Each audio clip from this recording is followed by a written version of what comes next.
tinh tạ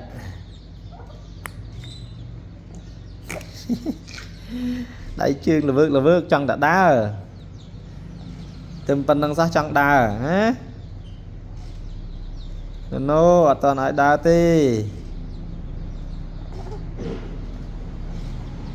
được chương từ na hả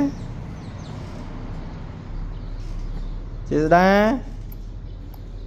ơi tôi lên được một chơi lên được một tiền hả còn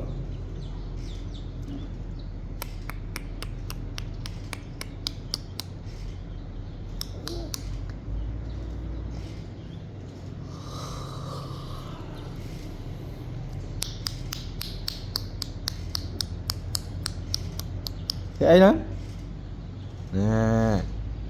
điểm ai á